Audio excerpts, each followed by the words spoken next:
وہ دن میری زندگی کا سب سے برا دن تھا، جب زبردستی میرا انگوٹھا پکڑ کے نکاح نامے پہ لگوایا جا رہا تھا، اور میں اس قدر مزاحمت کر رہی تھی کہ میں نے اپنی ساری سجاوٹ، ساری زینت جو بنوائی تھی وہ خراب کر لی تھی۔ لیکن اسی طرح میرے سر پہ چادر ڈالی گئی اور مجھے رخصت کر دیا گیا، اور میں سوچ رہی تھی کہ میری زندگی کا کیا بنے گا۔ میری زندگی کی کہانی سن کے آپ لوگ حیران رہ جائیں گے۔ میرا نام روبینہ ہے، پیار سے مجھے روبی کہتے تھے، حالانکہ پیار مجھے کوئی بھی نہیں کرتا تھا، کیونکہ جنہوں نے مجھے پیار کرنا تھا وہ اس دنیا سے جا چکے تھے۔ میں بہت زیادہ خوبصورت تھی۔ میرے ماں باپ اس دنیا میں نہیں تھے، چاچو چاچی نے پالا تھا۔ میرے چاچو اور چاچی کی کوئی اولاد نہیں تھی۔ جب میں ان کے حصے میں آئی تو ان کو شکر ادا کرنا چاہیے تھا کہ چلو ان کے گھر اولاد آ گئی ہے، بے اولاد جوڑے کو ایک بیٹی مل گئی ہے۔ لیکن انہوں نے بالکل بھی میرا خیال نہیں کیا، کیونکہ ہر بے اولاد جوڑا اولاد کے لیے ترس نہیں رہا ہوتا۔ کچھ لوگ ایسے بھی ہوتے ہیں جو کہتے ہیں کہ اچھا ہے اولاد نہیں ہے، جان چھوٹی ہوئی ہے۔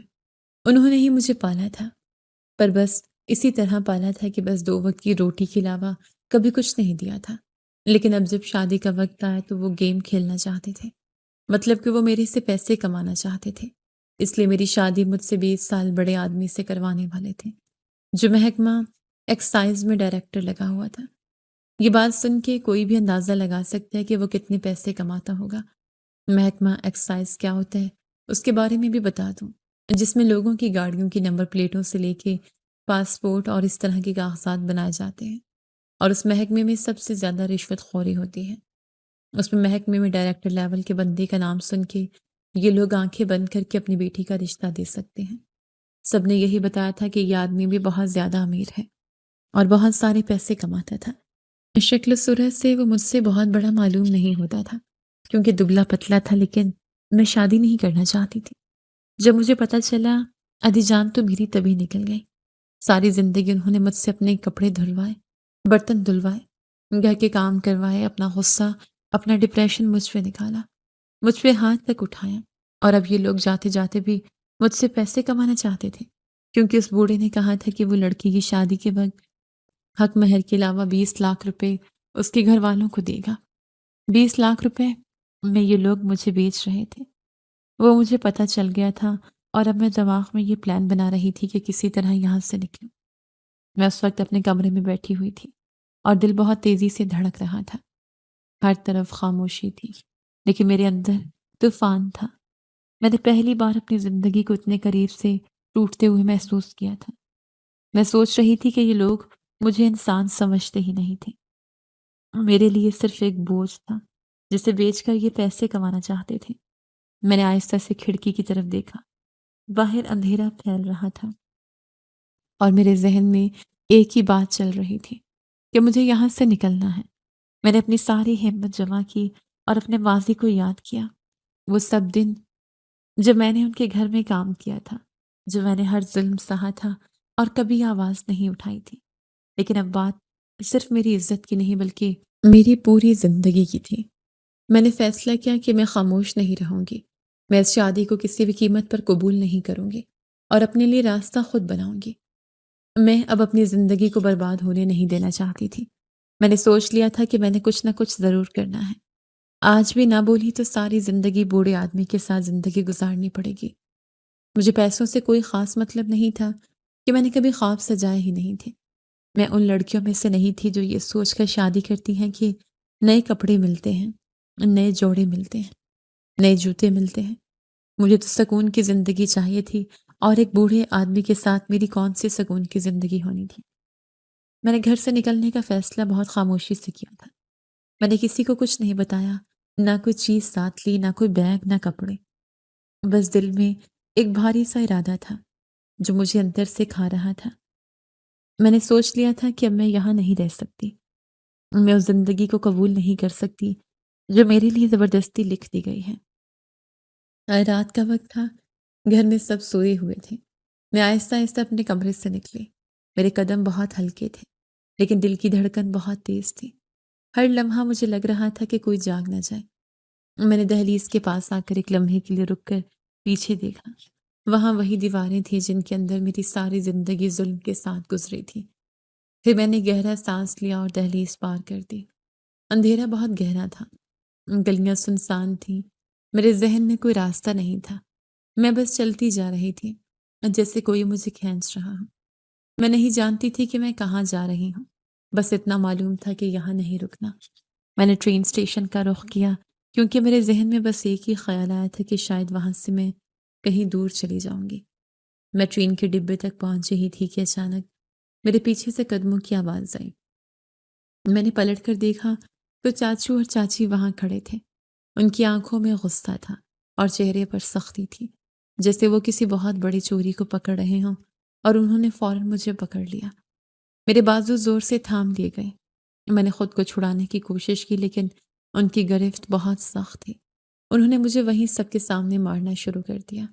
میرے منہ پر سخت الفاظ برسائے گئے کہ میں بد کردار ہوں، کہ میں بھاگنے کی کوشش کر رہی ہوں، لیکن ان کے چہروں پر اصل غصہ میرے جانے کا نہیں تھا، بلکہ اس بات کا تھا کہ ان کے ہاتھ سے 23 لاکھ روپے نکل جائیں گے جو انہیں میری شادی کے بدلے ملنے والے تھے۔ مجھے اسی وقت واپس گھر لے جایا گیا۔ میرے اندر ہر امید ٹوٹ چکی تھی۔ میں سمجھ گئی تھی کہ اب میرے لیے کوئی راستہ نہیں بچا۔ اگلے دن انہوں نے جلدی جلدی نکاح کی تیاری شروع کر دی، جیسے کسی چیز کو ختم کرنے کی جلدی ہو۔ مجھے کمرے میں بند رکھا گیا تھا، دروازہ باہر سے بند تھا۔ مجھے دلہن بنانے کے لیے اندر لایا گیا۔ میرے کپڑے بدلے گئے، میرے بال سنوارے گئے، لیکن میرے اندر کچھ بھی زندہ نہیں تھا۔ میں آئینے میں خود کو دیکھ رہی تھی اور لگ رہا تھا جیسے یہ کوئی اور لڑکی ہو جس کی آنکھوں میں زندگی نہیں رہی تھی، جس کا ہر خواب چھین لیا گیا ہو۔ جس آدمی سے میری شادی ہو رہی تھی اس کا نام شہزاد تھا۔ وہ مجھ سے بہت عمر میں بڑا تھا، لیکن دبلا پتلا ہونے کی وجہ سے وہ اپنی عمر سے کم لگتا تھا۔ اس کی خواہش تھی کہ دلہن کو خوبصورت طریقے سے تیار کیا جائے، جیسے کوئی رسم پوری کی جا رہی ہو۔ نکاح کے وقت جب مولوی اندر آیا تو میں کچھ کہنا چاہتی تھی کہ میری طرف سے کوئی اجازت نہیں ہے، لیکن میری چاچی نے میرے منہ پر سختی سے ہاتھ رکھ دیا اور مجھے بولنے نہ دیا۔ انہوں نے پیچھے سے میرے سر کو آگے کی طرف دھکا دیا اور میرا سر خود بخود ہل گیا، جسے وہاں موجود سب لوگوں نے ہاں سمجھ لیا۔ میرے اندر چیخیں تھیں لیکن باہر خاموشی تھی۔ میں اپنی آنکھوں سے سب کچھ دیکھ رہی تھی اور کچھ نہیں کر پا رہی تھی۔ جب سائن کرنے کی باری آئی تو میرے ہاتھ بری طرح کانپ رہے تھے۔ میں رونا چاہتی تھی لیکن میری آواز بھی بند ہو رہی تھی۔ چاچو چاچی نے سب کے سامنے کہا کہ لڑکی نہیں چاہتی، اسی لیے رو رہی ہے۔ پھر انہوں نے میرا ہاتھ پکڑا اور زبردستی میرے انگوٹھے کے نشان کاغذ پر لگوا دیے اور کچھ دستخط بھی کروائے گئے۔ میں بار بار روکنے کی کوشش کرتی رہی لیکن میری ایک نہ سنی گئی۔ میرے لیے وہ لمحہ میری زندگی کا سب سے بھاری لمحہ تھا۔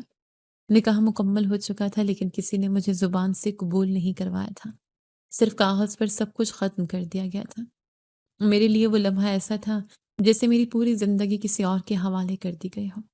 رخصتی کے وقت میں ایک جگہ کھڑی تھی، میرے قدم آگے نہیں بڑھ رہے تھے، میرے جسم میں جان نہیں تھی، میں ایک زندہ لاش کی طرح وہاں کھڑی تھی۔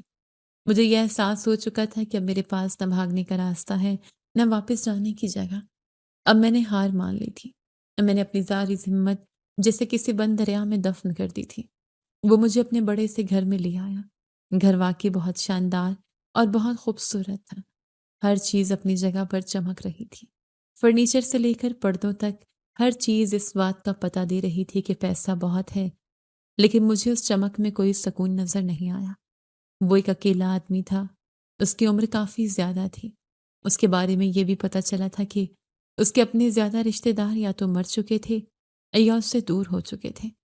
اس کا اپنا گھر تھا لیکن اس میں رشتوں کی کوئی گرمی نہیں تھی، صرف خاموشی تھی۔ یہ بھی میں نے بعد میں سنا تھا کہ اس کی پہلی شادی ہوئی تھی، لیکن اس کی بیوی نے خود اس سے طلاق لی تھی۔ وہ خود منہ سے کہہ کر الگ ہو گئی تھی اور بچے بھی اس کے ساتھ نہیں تھے، یعنی وہ اپنی زندگی میں بالکل اکیلا تھا، اور اب اس نے میری زندگی کو اپنے ساتھ جوڑ دیا تھا۔ میرے چاچو چاچی کو تو 20 لاکھ روپے مل گئے تھے۔ ان کی زندگی واقعی سنور گئی تھی۔ ان کے لیے یہ ایک سودا تھا جو کامیابی سے مکمل ہو گیا تھا، لیکن میرے لیے یہ سودا میری پوری زندگی کو لے ڈوبا تھا۔ مجھے اس کے گھر کے ایک کمرے میں لے جا کر بٹھا دیا گیا۔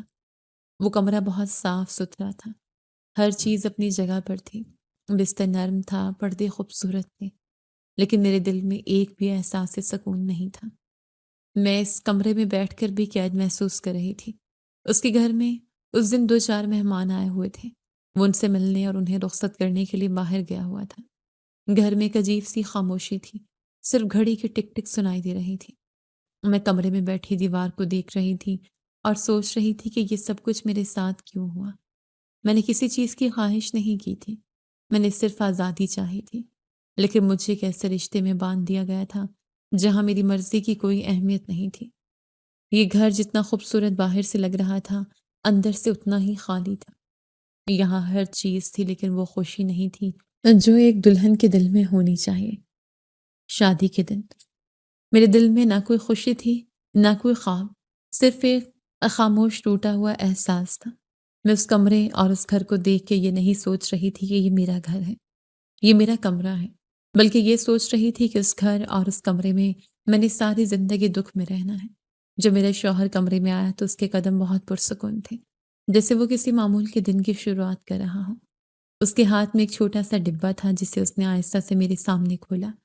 اس میں ایک ہیرے کی انگوٹھی تھی جو روشنی میں چمک رہی تھی۔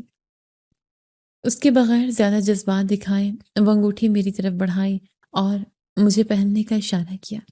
اس نے مجھے دیکھتے ہوئے کہا، اگر میری بن کے رہو گی، میری ہر بات مانو گی تو میں تمہیں سونے میں تول دوں گا۔ جس چیز پہ ہاتھ رکھو گی وہ تمہیں لے کر دوں گا۔ تمہاری ہر خواہش پوری کروں گا، لیکن تمہیں میری غلامی کرنی ہوگی، میری ہر بات ماننی ہوگی۔ میں چپ چاپ اس کی باتیں سنتی رہی۔ میرے چہرے پر کوئی رد عمل نہیں تھا۔ میں ایسے سن رہی تھی جیسے کوئی سبق پڑھایا جا رہا ہو اور بس اسے یاد کرنا ہو۔ اس لمحے میرے اندر کوئی سوال نہیں اٹھا، نہ کوئی انکار، صرف ایک خاموشی تھی جس میں میں کہیں کھو گئی تھی۔ اس نے پھر مجھ سے پوچھا اور میں نے آہستہ سے ہاں میں سر ہلا دیا۔ اس دن سے میری زندگی ایک نئے انداز میں شروع ہو گئی، لیکن میرے اندر کوئی خوشی نہیں آئی تھی۔ میں اب بھی وہی خاموش لڑکی تھی جسے کبھی اپنے چاچو چاچی کے گھر میں بھی سکون نہیں ملا تھا۔ وہاں مجھے صرف کام کرنے کے لیے رکھا گیا تھا، کبھی پیار نہیں ملا تھا۔ چاچی اپنے پرانے کپڑے دے دیتی تھیں جن میں سلائیاں لگا کر میں پہن لیتی تھی اور اسی میں اپنی زندگی گزارتی رہی۔ میں نے کبھی اچھا کھانا بھی پوری طرح سکون سے نہیں کھایا تھا، نہ کبھی اپنے لیے کوئی نئی چیز دیکھی تھی۔ میری دنیا بہت چھوٹی تھی جس میں صرف ضرورتیں تھیں، خواہشیں نہیں تھیں۔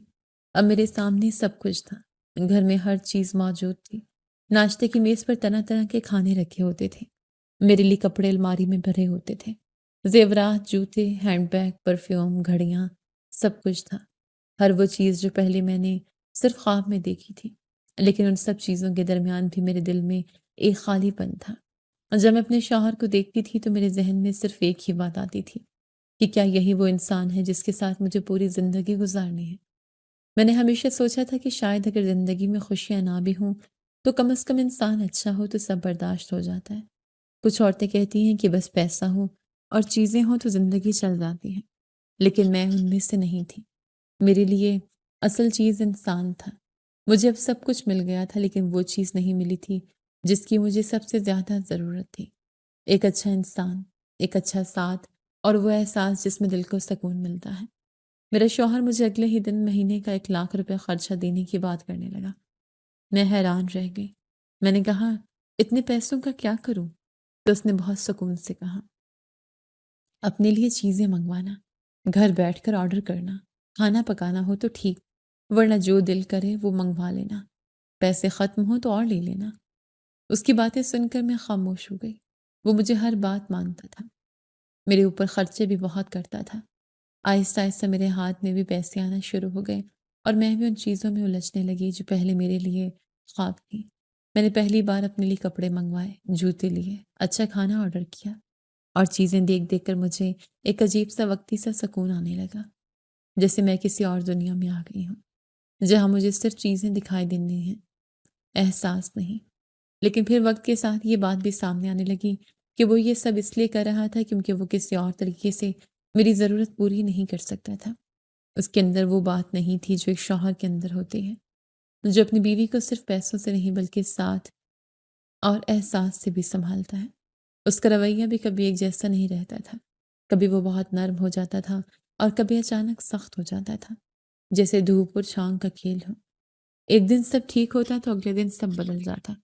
مجھے آہستہ آہستہ سمجھ آنے لگا کہ مجھے صرف دولت ملی ہے، رفاقت نہیں ملی۔ وہ ساتھ نہیں ملا جس میں ایک عورت اپنے شوہر کے ساتھ خود کو محفوظ اور مکمل محسوس کرتی ہے۔ اس کے پاس محبت، وہ احساس اور وہ قربت نہیں تھی جو ایک رشتے کو زندہ رکھتی ہے۔ میں ایک ایسے رشتے میں تھی جہاں باہر سے سب کچھ تھا لیکن اندر سے کچھ بھی نہیں تھا، اور اب میری زندگی بس اسی دائرے میں گھومنے لگی تھی۔ میں چیزوں میں دل لگانے کی کوشش کرتی تھی، شاپنگ کرتی تھی، کھانا کھاتی تھی، پیسے خرچ کرتی تھی، لیکن دل کا خالی پن پھر بھی وہیں رہتا تھا۔ ایک دن تو حد ہی ہو گئی۔ میں اپنے کمرے میں بیٹھی ہوئی تھی، گھر بالکل خاموش تھا، نوکر اپنے کاموں میں مصروف تھے اور میں کسی معمول کے دن کی طرح ادھر ادھر دیکھ رہی تھی کہ اچانک باہر سے تیز قدموں کی آواز آئی۔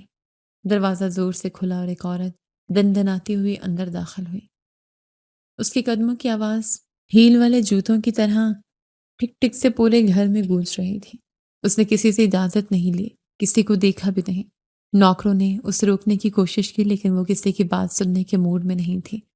وہ سیدھی میرے بیڈ روم کی طرف بڑھنے لگی جیسے اسے پہلے سے سب معلوم ہو۔ میں فوراً اس کے پیچھے گئی اور کہا، کون ہو تم اور کہاں جا رہی ہو؟ اس نے ایک نظر مجھے سر سے لے کر پاؤں تک دیکھا، جیسے میری حیثیت کو تول رہی ہو۔ پھر اس کے چہرے پر ایک طنزیہ سا مسکراہٹ آیا اور اس نے کہا، تم ہو نہیں چڑیا جو پنجرے میں پھنس گئی ہو۔ میں اس کے انداز پر حیران رہ گئی۔ میں نے سخت لہجے میں کہا، کیا مطلب؟ کیا بول رہی ہو؟ یہ میرا گھر ہے۔ وہ ہلکا سا ہنسی اور کہا، ہاں، اب یہ تمہارا گھر ہے، پہلے میرا گھر تھا، اور مجھے بھی یاد آیا کہ میری ایک چیز اس کمرے میں رہ گئی ہے جو شاید اب تمہارا کمرہ ہے۔ میں نے فوراً کہا، کون سی چیز رہ گئی ہے؟ پہلے ہی رک جاؤ۔ اس نے بڑے سکون سے کہا، اوپر والے دراز میں میرا ایک گولڈ کا چین رہ گیا ہے۔ آؤ۔ میں اوپر گئی اور جب دراز کھولا تو واقعی وہاں ایک سونے کی چین پڑی تھی۔ وہ میری نہیں تھی اور نہ ہی مجھے کبھی شہزاد نے اس کے بارے میں بتایا تھا۔ میں کچھ لمحے کے لیے رک گئی لیکن پھر وہی چین لے کر نیچے آ گئی۔ میں نے آ کر وہ چین اس کے ہاتھ میں پکڑا دی اور کہا، اب جاؤ یہاں سے۔ اس لمحے میرے ذہن میں ایک بات صاف ہو رہی تھی کہ یہ عورت کون ہے۔ میں پہلے ہی دل میں خوف سا محسوس کر رہی تھی لیکن اب حقیقت میرے سامنے کھڑی تھی۔ وہ میرے شوہر کی سابقہ بیوی تھی۔ اس نے چین ہاتھ میں لے کر مجھے دیکھا اور کہا، تم تو بڑی نخرے والی لگتی ہو، لیکن تمہیں بھی سیدھا کر لے گا، تمہیں بھی نکیل ڈال کے رکھے گا جیسے مجھے ڈال کے رکھنے کی کوشش کی تھی۔ میں نے فوراً سخت لہجے میں کہا، اپنے منہ کو سنبھال کے رکھو۔ اب وہ میرا شوہر ہے، جو ہے جیسا ہے، لیکن میری عزت ہے، اس کے خلاف میں کوئی بات نہیں سنوں گی۔ تمہیں جو لینا تھا لے لیا، اب یہاں سے چلی جاؤ۔ اس نے میری بات سن کر ہلکا سا منہ بنایا جیسے میری بات کی کوئی اہمیت نہ ہو۔ پھر وہ میرے قریب آئی اور میرے کان کے پاس جھک کر کچھ ایسی باتیں کہیں جس کا مطلب بہت گہرا اور تلخ تھا۔ اس کی بات اتنی غیر مہذب اور بیہودہ تھی کہ میں اسے یہاں لفظوں میں دہرا بھی نہیں سکتی تھی، لیکن اس ایک جملے نے میرے اندر ایک لمحے میں سب کچھ ہلا کے رکھ دیا۔ اس نے جان بوجھ کر مجھے ایسا احساس دلانے کی کوشش کی جیسے میں کسی ایسی زندگی میں داخل ہو گئی ہوں جہاں خوشی کا دعویٰ بھی جھوٹ ہے۔ وہ بات کر کے وہ وہاں سے چلی گئی لیکن میرے اندر ایک طوفان چھوڑ گئی تھی۔ میں وہیں کھڑی رہ گئی، میرا دل بہت بھاری ہو گیا اور میں پہلی بار اس گھر کو دیکھ کر سوچنے لگی کہ میں یہاں واقعی کسی زندگی میں آ گئی ہوں۔ شادی پسند کی ہو، محبت کی ہو، زبردستی کی ہو یا ارینج میرج ہو، 2-2.5 مہینے میں ساری شادیاں ایک جیسی ہو جاتی ہیں۔ وقت گزرنے کے ساتھ ساتھ حقیقت سامنے آنے لگتی ہے اور ہماری شادی بھی اب اسی موڑ پر آ چکی تھی۔ 2-2.5 مہینے گزر گئے تھے اور اب ہماری زندگی میں وہ ابتدائی خاموشی اور نیاپن ختم ہو چکا تھا۔ گھر میں بات بات پر تلخی بڑھنے لگی تھی، چھوٹی چھوٹی باتیں بڑے بڑے جھگڑوں میں بدلنے لگی تھیں اور ہم دونوں ایک دوسرے کے سامنے کھڑے ہو کر ایک الگ ہی دنیا میں آ گئے تھے۔ پہلی بڑی لڑائی ایک معمولی سی بات پر شروع ہوئی۔ میں نے کسی چیز کے بارے میں سوال کیا تھا اور اس نے اچانک سخت لہجے میں جواب دیا۔ بات بڑھتی گئی اور اس کا غصہ اتنا بڑھ گیا کہ اس نے مجھ پر ہاتھ اٹھا دیا۔ اس لمحے مجھے ایسا لگا جیسے میری پوری دنیا ایک جھٹکے میں ٹوٹ گئی ہو۔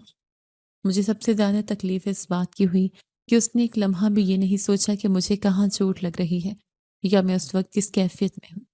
میں بہت دکھی ہوئی، بہت پریشان ہوئی اور میرے دل میں پہلی بار اس کے لیے ایک سخت نفرت سی پیدا ہونے لگی۔ میں سوچنے لگی کہ یہ نہ تو کسی قابل ہے، نہ اس میں وہ بات ہے جو میں نے کبھی ایک انسان میں دیکھی ہو، نہ اس کی شکل میں وہ وقار ہے نہ اس کی عمر میں وہ سمجھداری، نہ اس کی زندگی میں کوئی توازن۔ وہ صرف پیسہ رکھتا تھا اور اسی پیسے کے زور پر وہ خود کو مجھ سے اوپر سمجھنے لگا تھا۔ اس دن میرے اندر بھی ایک تبدیلی آ گئی۔ میں خاموش نہیں رہی، اب میں بھی جواب دینے لگی تھی۔ اب میں بھی خاموش نہیں رہتی تھی۔ وہ کچھ کہتا تو میں بھی اس کے انداز میں جواب دیتی۔ میں بھی طعنے دینے لگی تھی۔ میں بھی کہتی تھی کہ بڈھا کہیں گا، بوڑھے سے شادی ہو گئی ہے، جو میرے منہ میں آتا ہے میں بول دیتی۔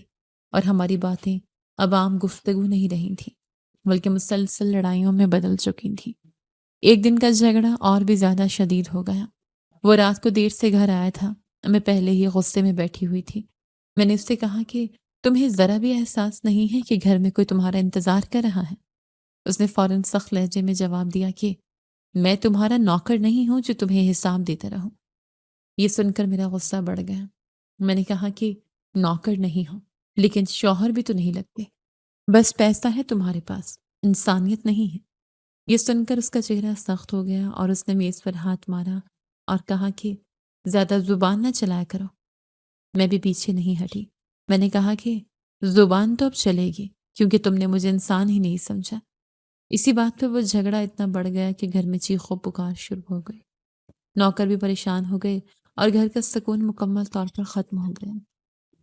ایک اور دن جھگڑا صرف شاپنگ کے معاملے پر ہوا۔ میں نے کچھ چیزیں منگوائی تھیں اور وہ ناراض ہو گیا تھا کہ میں پیسے بے جا خرچ کر رہی ہوں۔ میں نے کہا کہ تم نے خود کہا تھا جو دل کرے کرو۔ اس نے جواب دیا کہ تم حد سے بڑھ رہی ہو۔ میں نے طنزی انداز میں کہا کہ حد تو تب بڑھتی ہے جب انسان کو سمجھنا چھوڑ دے۔ اس بات پر اس نے پھر سخت لہجے میں بات کی اور میں نے بھی اسی لہجے میں جواب دیا اور وہ جھگڑا بھی چیخوں تک پہنچ گیا۔ اب ہماری زندگی ایک ایسے مقام پر آ گئی تھی جہاں نہ خاموشی سکون دیتی تھی، نہ بات کرنا آسان تھا۔ ہر دن ایک نئی لڑائی کا آغاز ہوتا تھا اور ہم دونوں ایک دوسرے کے سامنے کھڑے ہو کر صرف الفاظ نہیں بلکہ زخم بھی دے رہے تھے۔ کہتے ہیں کہ برائی کبھی اکیلی نہیں ہوتی۔ جو آدمی آپ کو گالی دے سکتا ہے وہ آپ پہ چلا بھی سکتا ہے۔ جو چلا بھی سکتا ہے وہ ہاتھ بھی اٹھا سکتا ہے۔ جو ہاتھ اٹھا سکتا ہے وہ چکر بھی چلا سکتا ہے۔ جو چکر چلا سکتا ہے وہ دوسری شادی بھی کر سکتا ہے۔ اکیلا تو صرف سچ ہوتا ہے، اکیلی تو صرف اچھا ہی ہوتی ہے، لیکن برائی کے ساتھ اور بہت سی برائیاں ہوتی ہیں۔ مجھے نہیں پتا تھا کہ میری زندگی میں بھی یہ سب کچھ ہو جائے گا، کیونکہ اب مجھے لگنے لگا تھا کہ اس کی زندگی کی میں واحد عورت نہیں تھی، کیونکہ جس مرد کے پاس پیسہ ہوتا ہے اس کے اندر وفا کیسے ہو سکتی ہے۔ پھر بھی مجھے کہیں نہ کہیں لگتا تھا کہ چلو ہاتھ اٹھاتا ہے، جھگڑے کرتا ہے، گالیاں دیتا ہے، اونچی آواز میں بات کرتا ہے، لیکن کم سے کم کوئی ابھی تک اس طرح کی بات تو نہیں سامنے آئی۔ لیکن شاید قسمت مجھے آزمانا چاہتی تھی، اور کس مطلب مجھے آزما لیا۔ شک تو مجھے بہت پہلے سے تھا۔ ایک دن گھر میں وہ وقت بھی آیا جب میرے اندر کا شک حقیقت میں بدل گیا۔ میں کمرے کے باہر کھڑی تھی اور اندر سے اس کی آواز آ رہی تھی۔ وہ کسی سے فون پر بات کر رہا تھا۔ اس کا لہجہ پہلے سے مختلف تھا، نرم بھی تھا اور ہلکا سا ہنسی والا انداز بھی تھا۔ میں نے دروازہ آہستہ سے کھولا اور اندر جھانکا۔ وہ کرسی پر بیٹھا ہوا تھا اور فون کان سے لگایا ہوا تھا، جیسے کسی خاص سے بات کر رہا ہو۔ میں نے غور سے سنا تو وہ کسی لڑکی سے بات کر رہا تھا۔ اس کی آواز میں وہی نرمی تھی جو اس نے کبھی میرے لیے نہیں دکھائی تھی۔ میں کچھ لمحے وہیں کھڑی رہی۔ میرے اندر ایک عجیب سا درد اٹھا۔ میں نے دروازہ زور سے کھولا اور اندر آ گئی۔ اس نے مجھے دیکھا اور فوراً فون ہٹانے لگا، لیکن میں نے اس کے ہاتھ سے فون پکڑ لیا اور کہا، یہ کون ہے؟ وہ مجھے گھور کر دیکھنے لگا اور کہا، یہ تمہارا مسئلہ نہیں ہے۔ میں نے کہا، میرا مسئلہ کیسے نہیں ہے؟ میں تمہاری بیوی ہوں۔ اس نے غصے سے کہا، زیادہ سوال مت کیا کرو۔ میں نے کہا، تم کس سے بات کر رہے تھے؟ تمہاری آواز بدل جاتی ہے جب تم مجھ سے بات کرتے ہو۔ وہ کھڑا ہو گیا اور کہا، تمہیں ہر چیز میں شک کیوں ہوتا ہے؟ میں نے کہا، شک نہیں، حقیقت ہے، تم چھپا رہے ہو۔ اس نے کہا، بس کرو، اور فون واپس لیا اور میز پر زور سے رکھا۔ میں نے کہا، تم مجھے پاگل سمجھتے ہو، لیکن میں نے سب سنا ہے۔ وہ آگے آیا اور کہا، تم میری زندگی میں مداخلت نہیں کر سکتی۔ میں نے کہا، میں تمہاری بیوی ہوں، کوئی باہر کی نہیں ہوں۔ اس نے کہا، بیوی ہو تو ہر چیز پر حق نہیں ہوتا۔ یہ سن کر میرا غصہ بڑھ گیا اور میں نے کہا، تم اسی طرح کسی اور سے بھی بات کرتے ہو نا، اسی لیے تمہیں میری کوئی پرواہ نہیں۔ اس نے زور سے کہا، تم حد سے آگے جا رہی ہو۔ میں نے کہا حد تم نے پار کی ہے، میں نے نہیں۔ وہ قریب آیا اور کہا میں تمہیں جواب نہیں دیتا رہوں گا۔ میں نے کہا تم جواب نہیں دیتے کیونکہ تمہارے پاس سچ نہیں ہے۔ وہ خاموش ہو گیا اور پھر اچانک سخت لہجے میں کہا کہ تمہیں ہر بات میں مسئلہ چاہیے۔ میں نے کہا مسئلہ میں نہیں تم ہو۔ گھر میں خاموشی چھا گئی، لیکن وہ خاموشی کسی سکون کی نہیں تھی بلکہ ایک اور بڑے طوفان سے پہلے کی خاموشی تھی۔ وہ میری طرف دیکھتا رہا اور پھر آہستہ سے بولا تم مجھے شک کی نظر سے دیکھتی ہو۔ میں نے کہا شک تم نے خود پیدا کیا ہے۔ وہ پیچھے ہٹ گیا اور کہا میں کسی کو جواب دہ نہیں ہوں۔ میں نے کہا لیکن مجھے تو تم سے سچ چاہیے۔ اس نے کہا سچ سننے کی ہمت نہیں ہے تم میں۔ میں نے اس کی طرف دیکھا اور کہا تم بدل چکے ہو یا شاید پہلے ہی ایسے تھے اور میں نے دیکھنے میں غلطی کی تھی۔ وہ کچھ نہیں بولا اور کمرے سے باہر چلا گیا۔ میں وہیں کھڑی رہ گئی۔ میرے اندر ایک ہی بات گھوم رہی تھی کہ یہ وہی انسان ہے جس کے ساتھ میں نے زندگی کا خواب دیکھا تھا، اور پھر میرے دل سے ایک ہی جملہ نکلا کہ اس آدمی کے اندر تو وفا بھی نہیں تھی۔ اس کے اندر ہزار بیماریاں تھیں، وہ واقعی ایک چلتا پھرتا ہسپتال تھا۔ اس کا بلڈ پریشر ہمیشہ ہائی رہتا تھا، شوگر کی بیماری بھی اسے تھی، وہ دن میں 2 دفعہ شوگر کی گولیاں کھاتا تھا۔ ڈاکٹر نے اسے صاف کہا ہوا تھا کہ اگر تم روزانہ واک کرو تو تمہاری گولی ایک وقت کی ہو سکتی ہے، لیکن وہ نہ واک کرتا تھا نہ پرہیز کرتا تھا، اپنی مرضی سے کھاتا پیتا اور پھر بیماریوں کو خود ہی بڑھاتا جاتا تھا۔ یورک ایسڈ بھی اس کا بڑھا ہوا تھا جس کی وجہ سے اسے جسم میں درد رہتا تھا، لیکن اس کے باوجود وہ اپنی عادتیں نہیں بدلتا تھا۔ سگریٹ تو وہ اس طرح پیتا تھا جیسے زندگی کا حصہ ہو۔ ایک سگریٹ ختم ہوتی تو فوراً دوسری جلا لیتا تھا۔ گھر میں دھواں ہی دھواں رہتا تھا، لیکن اس کو کسی چیز کی پرواہ نہیں تھی۔ باہر لوگوں کے سامنے وہ خود کو ٹھیک ظاہر کرتا تھا، لیکن اندر سے اس کا جسم بیماریوں سے بھرا ہوا تھا، پھر بھی اس کے اندر سکون نہیں تھا۔ اسی سب کے باوجود اس نے ایک دن کاغذ پر لکھ کر دیا تھا کہ میرا جو کچھ ہوگا وہ میری بیوی کا ہوگا۔ میں نے وہ کاغذ دیکھا تھا لیکن اس وقت اس کی نیت سمجھ نہیں آئی تھی۔ اب وہی بات بار بار دہراتا تھا اور کہتا تھا کہ میں پاگل ہوں، میں سارا کچھ تمہارے نام کر دوں گا۔ پھر اچانک وہ اپنے الفاظ بدل لیتا اور کہتا کہ وہ تو میں نے ویسے لکھ دیا تھا، تمہارے نام تو میں نے کچھ بھی نہیں کرنا۔ اس کے اندر عجیب سا تضاد تھا، ایک طرف وہ وعدے کرتا تھا اور دوسری طرف خود ہی انکار کر دیتا تھا۔ اس کی بیماریوں نے اس کے جسم کو کمزور کر دیا تھا، لیکن اس کا مزاج اور اس کا رویہ اور بھی زیادہ سخت اور بے چین ہوتا جا رہا تھا، اور میں صرف یہ سوچتی رہ جاتی تھی کہ اتنی بیماریوں کے باوجود اس انسان کو نہ جسمانی سکون تھا نہ ذہنی سکون۔ ایک دن ہماری لڑائی حد سے بڑھ گئی۔ اس دن گھر کا ماحول پہلے سے ہی کشیدہ تھا۔ وہ پھر اسی عورت سے فون پر بات کر رہا تھا جس کے بارے میں میرے دل میں شک پہلے سے بیٹھ چکا تھا۔ میں نے اس کا فون اچانک اٹھا لیا اور سیدھا اس عورت کو سخت الفاظ میں گالیاں دینا شروع کر دی۔ وہ ایک دم خاموش ہو گیا، پھر اس کا چہرہ غصے سے سرخ ہو گیا۔ اس نے فون میرے ہاتھ سے چھیننے کی کوشش کی اور اسی لمحے بات اتنی بڑھ گئی کہ اس نے مجھ پر ہاتھ اٹھا دیا اور مجھے زور سے دھکا دیا۔ میں اس دھکے سے سنبھل نہ سکی اور زمین پر گر گئی۔ میرے سر میں شدید چکر آیا اور میں بے ہوش ہو گئی، لیکن اسی وقت اس کا جسم بھی جواب دینے لگا۔ زیادہ غصہ اور بلڈ پریشر کے اچانک بڑھنے کی وجہ سے اسے فالج کا اٹیک ہو گیا۔ گھر میں ایک دم چیخو پکار مچ گئی۔ میں بے ہوش تھی اور وہ بھی فرش پر بے بس پڑا تھا۔ نوکر گھبرا گئے، انہوں نے فوراً دونوں کو ہسپتال پہنچایا۔ میری حالت نسبتاً بہتر تھی، میرا معاملہ اتنا شدید نہیں تھا، لیکن اس کی حالت بہت خراب ہو چکی تھی۔ ڈاکٹر نے بتایا کہ اٹیک شدید ہے اور جسم کا بڑا حصہ متاثر ہو گیا ہے۔ کچھ ہی دنوں میں وہ مکمل طور پر بستر پر آ گیا۔ وہ نہ بول سکتا تھا نہ اپنے جسم کو ہلا سکتا تھا، صرف ایک ہاتھ کی 2 انگلیاں چلتی تھیں جن سے وہ اشارے کرتا تھا۔ گھر کا سارا نظام بدل گیا۔ میں نے زیادہ نوکر رکھنا بند کر دیا، صرف ایک نوکرانی رکھی جو گھر کے کام اور کھانا وغیرہ سنبھالتی تھی۔ باقی سب انتظام اس کی پینشن اور آمدنی سے چلنے لگا جو بھی گھر میں آ رہی تھی۔ اس کی حالت دیکھ کر گھر کا وہ چمکدار ماحول اب ایک خاموش اور اداس جگہ میں بدل چکا تھا۔ وہ بستر پر پڑا مجھے مسلسل شکایتی نظروں سے دیکھتا رہتا تھا، جیسے ہر چیز کا ذمہ دار مجھے سمجھ رہا ہو۔ اس کی آنکھوں میں سوال تھے، غصہ تھا اور شاید پچھتاوا بھی، لیکن وہ کچھ کہہ نہیں سکتا تھا، صرف دیکھ سکتا تھا۔ اس حالت میں وہ مکمل طور پر دوسروں پر انحصار کر چکا تھا، ہر چیز کے لیے اشارہ کرتا تھا اور میں آہستہ آہستہ اس کے اشاروں کو سمجھنے لگی تھی۔ اگر وہ پانی مانگتا تو انگلی ہلتی، اگر کھانا چاہیے ہوتا تو ایک خاص انداز میں اشارہ کرتا، اگر باتھ روم جانا ہوتا تو دوسرا اشارہ ہوتا۔ 15 دن اسی حالت میں گزر گئے۔ گھر میں خاموشی تھی، لیکن یہ خاموشی سکون والی نہیں تھی۔ یہ خاموشی ایک ایسے رشتے کی تھی جو اب صرف مجبوریاں بن کر رہ گیا تھا۔ ہمارے کمرے کے دروازے کے بالکل سامنے اسٹور روم کا دروازہ تھا۔ جیسے ہی کمرے کا دروازہ کھلتا، وہ دروازہ سیدھا نظر آتا تھا۔ اس دن سے ایک عجیب سی بات شروع ہو گئی تھی۔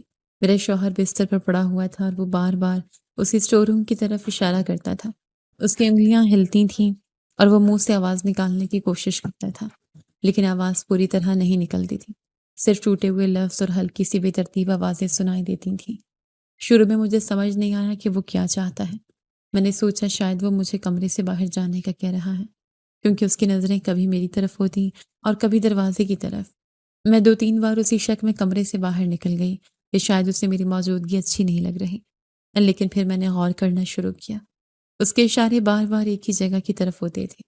وہ مسلسل اسٹور روم کی طرف دیکھتا اور انگلی سے اسے سمت اشارہ کرتا تھا، جیسے وہ کوئی خاص چیز بتانا چاہ رہا ہو۔ پھر میں نے ہمت کر کے اسٹور روم کا دروازہ کھولا اور اندر صرف پرانا کباڑ تھا۔ پرانے ڈبے، ٹوٹا ہوا فرنیچر، کچھ بند صندوق اور دھول مٹی کے سوا وہاں کچھ نہیں تھا۔ میں نے اچھی طرح دیکھ لیا، لیکن وہاں کوئی ایسی چیز نہیں تھی جس کی طرف وہ اشارہ کر رہا ہو۔ میں واپس آ کر اس کی طرف دیکھتی تو وہ پھر وہی اشارہ کرتا، بار بار اسی دروازے کی طرف۔ اس کی آنکھوں میں ایک ضد سے تھی، جیسے وہ چاہتا ہو کہ میں ضرور کچھ سمجھوں۔ میں الجھ گئی کہ آخر وہ کیا بتانا چاہ رہا ہے۔ اسی دوران ڈاکٹر کی باتیں میرے ذہن میں گونجنے لگیں۔ ڈاکٹر نے صاف کہا تھا کہ اس کی عمر بھی زیادہ ہے، بلڈ پریشر بھی بہت خراب ہے اور شوگر بھی کنٹرول میں نہیں ہے، اور سب سے بڑی بات یہ کہ جو مریض اس حالت میں بستر پر آ جائے اور حرکت نہ کرے، اس کی زندگی بہت زیادہ لمبی نہیں رہتی۔ ڈاکٹر نے یہ بھی کہا تھا کہ اس کے پاس اب زیادہ وقت نہیں ہے۔ یہ بات سن کر دل میں ایک عجیب سی کیفیت پیدا ہو گئی، نہ پوری طرح دکھ، نہ پوری طرح سمجھ، بس ایک بھاری سا احساس جو ہر لمحہ بڑھتا جا رہا تھا کہ ایک طرف اس کی حالت تھی جو دن بدن کمزور ہوتی جا رہی تھی، اور دوسری طرف وہ مسلسل اسٹور روم کی طرف اشارہ کر رہا تھا، جیسے اس کے ذہن میں کوئی بات پھنس گئی ہو جو وہ کہنا چاہتا ہو مگر کہہ نہیں پا رہا تھا۔ میں ایک دن اس کے کمرے میں داخل ہوئی تو دل پہلے ہی بھرا ہوا تھا۔ وہ بستر پر اسی طرح پڑا تھا جیسے پچھلے کئی دنوں سے پڑا رہتا تھا، اور اس کی آنکھیں کھلی ہوئی تھیں اور وہ بار بار اسٹور روم کی طرف دیکھ رہا تھا۔ پھر مجھے دیکھ کر اس نے پھر وہی اشارہ کیا۔ اس بار میرے اندر کا صبر ٹوٹ گیا۔ میں اس کے قریب گئی اور سخت لہجے میں بولی، کیا چاہتے ہو تم؟ میں تمہیں اٹھا کر اسٹور روم میں پھینک دوں؟ مجھے تمہاری کوئی بات سمجھ نہیں آ رہی۔ وہ کچھ بول تو نہ سکا، صرف مجھے دیکھتا رہا۔ اس کی آنکھوں میں اب بھی وہی پرانا غصہ تھا، وہی انا تھی جو پہلے دن سے اس کے اندر تھی اور جو بیماری کے بعد بھی پوری طرح ختم نہیں ہوئی تھی۔ میں بھی اس کی آنکھیں دیکھ کر آگ بھڑک گئی۔ مجھے بھی غصہ آ گیا۔ میں نے بلند آواز میں کہنا شروع کیا، تمہیں کیا لگتا ہے؟ تم نے مجھے کیا سمجھ رکھا ہے؟ تم نے مجھے خریدا اور مجھ سے شادی کی، اس وقت شرم نہیں ہے؟ تم نے مجھ پر ہاتھ اٹھایا، تم نے مجھ پر چیخا، تم نے کبھی مجھے انسان نہیں سمجھا۔ میں نے ایک لمحہ بھی نہیں روکا، میں بولتی ہی چلے گئی۔ میں نے کہا، تم نے کبھی مجھے خوشی نہیں دی، تم بس پیسہ پھینکتے رہے اور سمجھتے رہے کہ سب کچھ ٹھیک ہو جائے گا۔ میں نے اس کے قریب کھڑے ہو کر کہا، میں تمہیں کبھی معاف نہیں کروں گی، اسی چیز کی تمہیں سزا ملی ہے۔ لوگوں کے حق مارے تم نے، رشوتیں لی تم نے، پتہ نہیں کتنے لوگوں کی بد دعائیں دی، اور آج تم اسی حال میں پڑے ہو۔ وہ مجھے دیکھتا رہا۔ اس کی آنکھیں مسلسل میری طرف تھیں، لیکن اس کے چہرے پر کوئی جواب نہیں تھا، صرف خاموشی تھی، ایک ایسی خاموشی جو الفاظ سے زیادہ بھاری تھی۔ میں نے آخر میں غصے سے کہا، تم کچھ بھی نہیں ہو۔ پھر میں وہاں سے اٹھ کر دوسرے کمرے میں چلی گئی، دروازہ بند کیا اور بستر پر لیٹ گئی۔ میرے دل میں اس وقت کوئی نرمی نہیں تھی، بس غصہ تھا اور تھکن تھی۔ میں نے خود سے کہا کہ یہ شخص صبح تک بھی رہے گا، لیکن رات وہی تھی جو آخری رات ثابت ہوئی۔ صبح جب میں اٹھی تو گھر میں ایک عجیب سی خاموشی تھی۔ نوکرانی کے قدم بھی ہلکے لگ رہے تھے، جیسے وہ کچھ چھپانے کی کوشش کر رہی ہو۔ میں سیدھی اس کے کمرے میں گئی۔ وہ اسی طرح بستر پر پڑا تھا، لیکن اب اس کی آنکھیں بند تھیں اور جسم بالکل ساکت تھا۔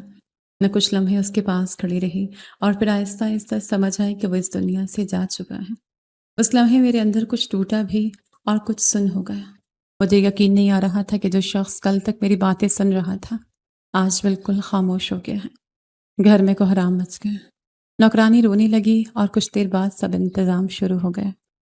اسے غسل دیا گیا، کفن پہنایا گیا اور پھر مٹی کے حوالے کر دیا گیا۔ میں اس وقت بالکل خاموش تھی، نہ رو رہی تھی نہ بول رہی تھی، بس ایک جگہ بیٹھی سب کچھ دیکھ رہی تھی، جیسے یہ سب میرے ساتھ نہیں کسی اور کے ساتھ ہو رہا ہو۔ جب اس کی تدفین ہو گئی اور لوگ واپس جانے لگے تو مجھے پہلی بار ایک عجیب سا احساس ہوا، جیسے اندر کچھ خالی ہو گیا ہو، جس کی جگہ کچھ نہیں بھر سکتا۔ کچھ دن بعد مجھے پتا چلا کہ میرے چاچو چاچی کو بھی خبر ہو گئی ہے۔ وہ فوراً واپس آ گئے، جیسے ان کو انتظار ہی یہی تھا۔ وہ سیدھے گھر آئے اور باتوں باتوں میں جائیداد کا ذکر کرنے لگے۔ ان کی آنکھوں میں پھر وہی لالچ تھا جو پہلے دن سے تھا۔ وہ کہنے لگے کہ اب تو سب کچھ تمہارے ہاتھ میں ہے، گھر بھی، گاڑی بھی، بینک بیلنس بھی، اب تم ہمارے ساتھ چلو، ہم تمہیں سنبھال لیں گے۔ میں نے ان کی بات سن کر صاف انکار کر دیا۔ میں نے کہا آپ لوگ اس گھر میں بالکل نہیں آ سکتے اور میں آپ کے ساتھ کہیں نہیں جاؤں گی۔ انہوں نے پھر زور دینے کی کوشش کی لیکن میں خاموش نہیں رہی۔ میں نے صاف کہا کہ اب میری زندگی میں آپ لوگوں کی کوئی جگہ نہیں ہے۔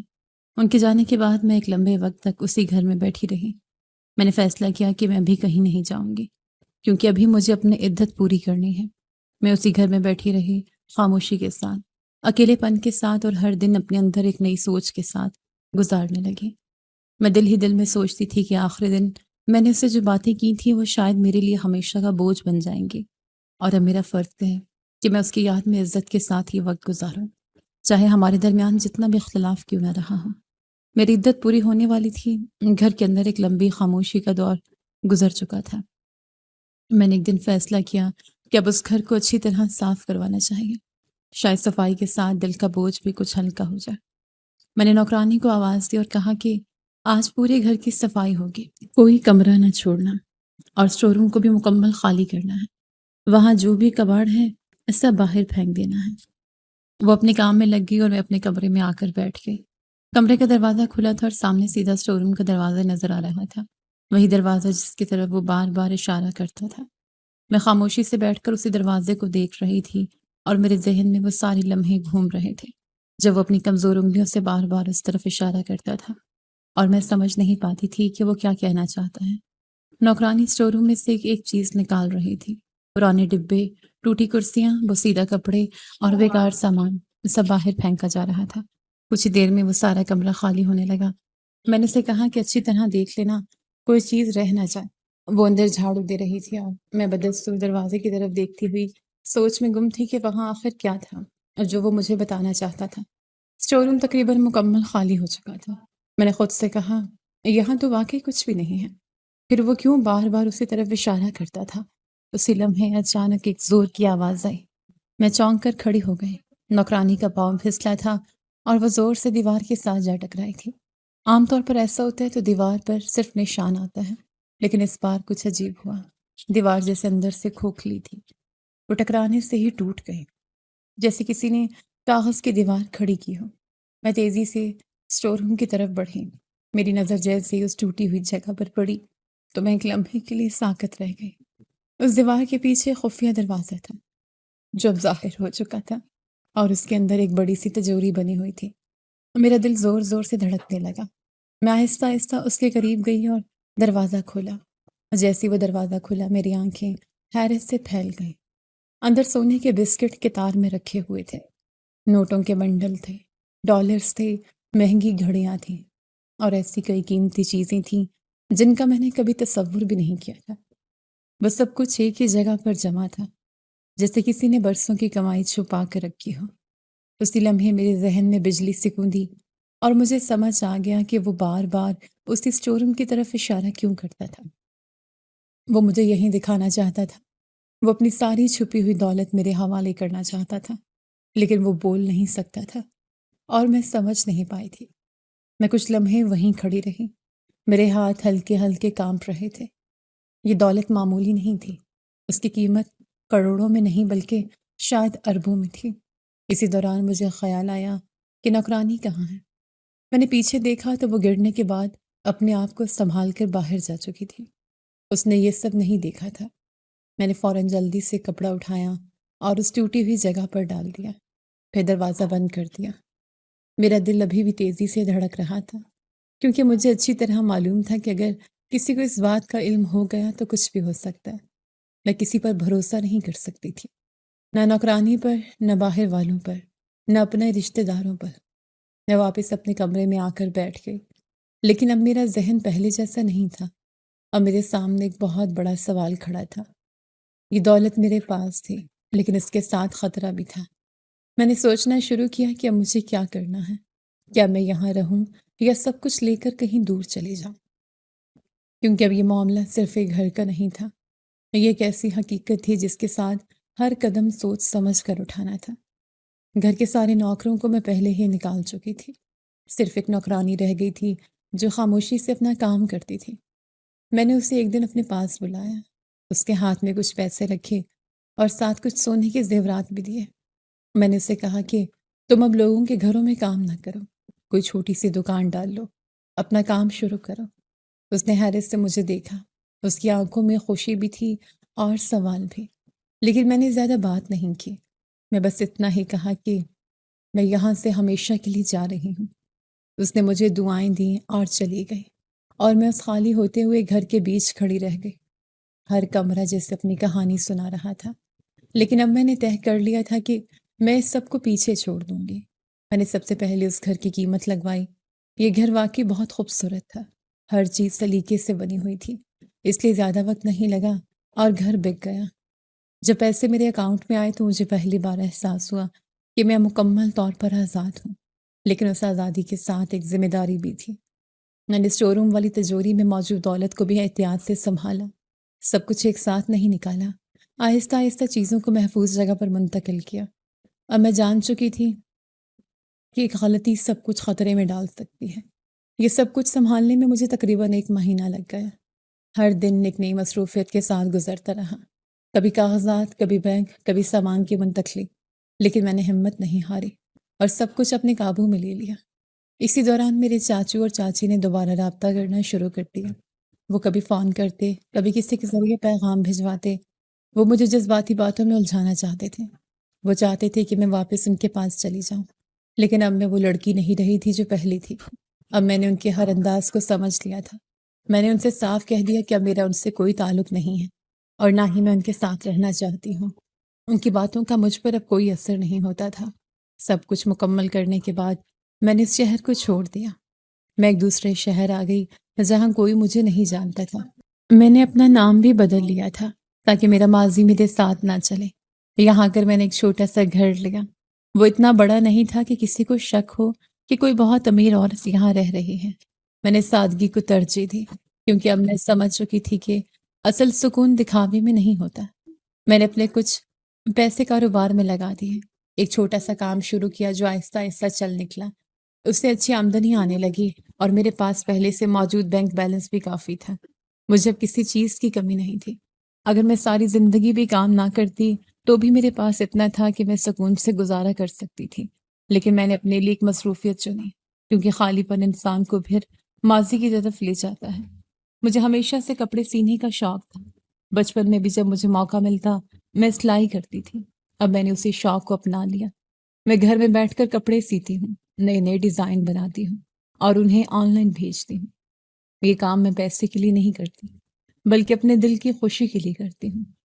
جب کوئی میرے بنائے ہوئے کپڑے پہن کر خوش ہوتا ہے تو مجھے ایک عجیب سا سکون ملتا ہے۔ میرا حلقہ اب بہت محدود ہے، چند لوگ ہیں جو میرے قریب ہیں، لیکن وہ سچے ہیں اور یہی میرے لیے کافی ہے۔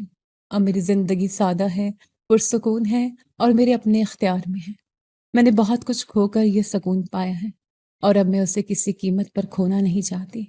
فی الحال تو میری زندگی یہی ہے، ایک چھوٹا سا گھر، ایک خاموش سا سکون اور ایک نئی شروعات، جس میں ماضی کی پرچھائیاں اب دھندلی ہوتی جا رہی ہیں۔ ہو سکتا ہے اگر مجھے کسی سے محبت ہو جائے تو شاید میں اس سے شادی بھی کر لوں، کیونکہ ابھی پوری زندگی پڑی ہے، لیکن ابھی اس کے بارے میں کچھ سوچا نہیں ہے۔ میں اب کسی فیصلے میں جلدی نہیں کرنا چاہتی۔ میں نے سیکھ لیا ہے کہ زندگی کے بڑے فیصلے وقت اور سمجھ کے ساتھ کرنے چاہیے۔ میں اب پہلے والی روبینہ نہیں رہی، میں اب بدل چکی ہوں۔ اب میں کسی کے الفاظ سے نہیں بلکہ اس کے رویے سے پہچان کروں گی۔ اگر کبھی کوئی میری زندگی میں آیا تو وہ عزت اور سچائی کے ساتھ آئے گا، ورنہ اکیلے رہنا مجھے اب ڈراؤنا نہیں لگتا۔ زندگی انسان کو وقت کے ساتھ وہ سب کچھ سکھا دیتی ہے جو کوئی کتاب نہیں سکھا سکتی۔ زبردستی کے رشتے کبھی سکون نہیں دیتے، اور دولت کبھی محبت کا بدل نہیں بن سکتی۔ اصل خوشی اپنے فیصلوں میں ہوتی ہے اور اپنی عزت کی حفاظت میں ہوتی ہے۔ انسان کو چاہیے کہ مشکل وقت میں بھی ہمت نہ ہارے، کیونکہ ہر اندھیرے کے بعد روشنی ضرور آتی ہے۔